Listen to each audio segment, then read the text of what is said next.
கடந்த 2014 நடைபெற்ற ஒரு வழக்கு. அதாவது சரத்குமார்ன்றவர் அவர் மீது திருட்டு பழி சுமத்தப்பட்டு, அவர் வேலைக்கு போக முடியல. அது பண்ணி ஒரு கேஸ் போட்டிருக்காரு. கடந்த 8 ஆண்டு காலமாக எனக்கு வேலைவாய்ப்பு கிடைக்க முடியாமல் போயிடுச்சு. ஏன்னா காவல்துறை மீது ஒரு திருட்டு வழக்கு போட்டனால எனக்கு வேலைவாய்ப்பு போக முடியல. ஸோ இதனால் காவல்துறை எனக்கு மிகப்பெரிய இடைஞ்சலாக இருந்திருக்காங்க வேலைவாய்ப்புக்கு அப்படின்னு சொல்லும்போது, நீதிபதி என்ன சொல்லியிருக்காருன்னா, இதுக்கு பொய் வழக்கு போட்டிருக்கீங்க நீங்கள் அவர் மேலே அப்படின்னு சொல்லி, இந்த 8 ஆண்டுகளுக்கு 8 லட்சம் ரூபாய் இன்னும் 3 மாதத்தில் நீங்கள் தரணும் அப்படின்ற விஷயத்தை ஒரு தீர்ப்பாக வழங்கியிருக்காங்க. ஸோ இந்த தீர்ப்பானது அப்போ இன்னொன்று சொல்லியிருக்காங்க, அப்போ கொடுக்க வேண்டிய எஃப்ஐஆர் இப்போ கொடுக்குறீங்களே அப்படின்னு விஷயத்தையும் சொல்லியிருக்காங்க.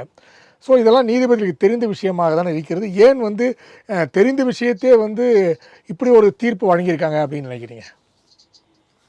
அதாவது 2017 இந்த வழக்கு பதிவு செய்யப்பட்டிருக்கு. இந்த சரத்குமார் இவரும் உள்ளிட்ட ஒரு 5 பேர்கள் கொள்ளையடிக்க முயற்சி பண்ணாங்க, அதுக்காக பதுங்கியிருந்தாங்க, அப்போ பிடிச்சதா சொல்லி அந்த எஃப்ஐஆர் போட்டிருக்காங்க. அந்த எஃப்ஐஆர் எந்த எஃப்ஐஆருமே பதிவு பண்ணால் 24 ஹவர்ஸ்க்குள்ளே அந்த கன்சர்ன் மேஜிஸ்ட்ரேட்டுக்கு போயிடணும். அதுவும் கொலை வழக்கு, இந்த மாதிரி பெரிய வழக்குகள் அப்படின்னா எவ்வளோ குயிக்கஸ்ட் இதில் போக முடியுமோ போகணும், எஃப்ஐஆர் ரீச் ஆகணும். ஆனால் அந்த எஃப்ஐஆர் 2017 போடப்பட்டது. 2025 ஜூன் மாதம்தான் மேஜிஸ்ட்ரேட்டு கோர்ட்டுக்கு போயிருக்கு.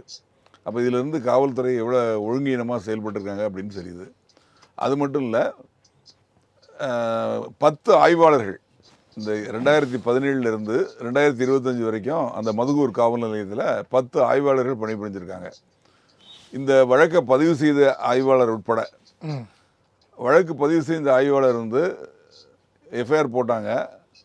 அதில் விசாரித்து சாட்சியங்களை கலெக்ட் பண்ணி சார்ஜ் ஷீட் போட்டுக்கணும்.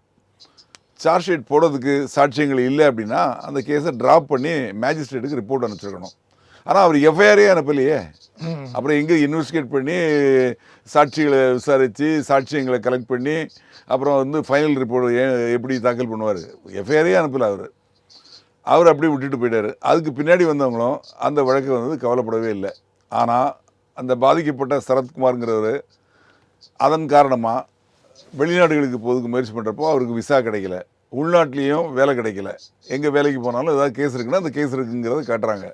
கேஸ் இருக்குதுன்னு காட்டுறவங்க அந்த கேஸு எந்த லெவலில் இருக்குது, அந்த கேஸு உண்மையான வழக்கு தானா, இல்லை அதுக்கு சாட்சியங்கள் இருக்குதா இல்லையா, இல்லைன்னா அந்த வழக்கை ட்ராப் பண்ணணும். அதையும் பண்ணாமல் விட்ருக்காங்க. இப்போ அவர் உயர்நீதிமன்றம் மதுரை கிளையை அவர் நாடி அங்கே இது மாதிரி மனு தாக்கல் பண்ணி அந்த வழக்காக விசாரித்து அதில் நீதிபதிகள் தீர்ப்பு சொல்லியிருக்காங்க. இது உண்மையிலே காவல்துறையோட தவறு தான், இதில் மாற்று கருத்தே இல்லை. அதே மாதிரி ஒவ்வொரு டிஎஸ்பி அவருக்கு கீழே இருக்கக்கூடிய காவல் நிலையங்களை மாதந்தோறும் விசிட் பண்ணணும். விசிட் பண்ணி என்னென்ன வழக்குகள் இருக்குது, இந்த மாதம் ரிப்போர்ட்டாக இருக்குது, அந்த வழக்குகள் பழைய வழக்குகள் சார்ஜ் ஷீட் போடாமல் எந்த வழக்குகள் இருக்குது, என்ன காரணத்தினால அந்த கோப்பு எடுத்து என்ன காரணத்தினால அது விசாரிக்கப்படாமல் இருக்குது அப்படிங்கிறத கண்டுபிடிச்சி அதுக்கு தகுந்த இன்ஸ்ட்ரக்ஷன், இதில் சாட்சியங்களை கலெக்ட் பண்ணுங்கள், கலெக்ட் பண்ண முடியலன்னா அந்த வழக்கை ட்ராப் பண்ணுங்கள், ட்ராப் பண்ணி மேஜிஸ்ட்ரேட்டுக்கு ரிப்போர்ட் அனுப்புங்க அப்படிங்கிறத அவங்க அந்த விசிட்டில் எழுதணும். ஒவ்வொரு வருஷமும் ஒரு வாட்டி இன்ஸ்பெக்ஷன் பார்க்குறாங்க. விசிட்டுங்கிறது போய் கொஞ்சம் நேரம் பார்த்துட்டு இருக்க ரெக்கார்டுகளை அட் ரேண்டம் பார்த்துட்டு இன்ஸ்ட்ரக்ஷன் கொடுத்து எழுதிட்டு போகிறது. இன்ஸ்பெக்ஷனுங்கிறது இன்டீரியராக கம்ப்ளீட்டாக உள்ளே புகுந்து என்னென்ன இருக்குது ரெக்கார்டு, என்னென்ன வழக்குகள் இருக்குது, அது எந்த நிலைமையில் இருக்குது, அதுக்கு என்ன பண்ணணும் அப்படிங்கிற அவங்க தீர்வை சொல்லணும்.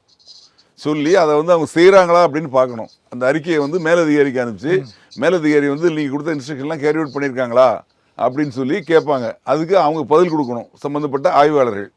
இப்படிலாம் முறைகள் இருந்தும் எப்படி 8 ஆண்டுகள் இந்த வழக்கு போச்சு அப்படிங்கிறது தெரியல. இது நிச்சயமாக காவல்துறையோட தவறு தான். அதில் எந்த மாற்று கருத்தும் இல்லை.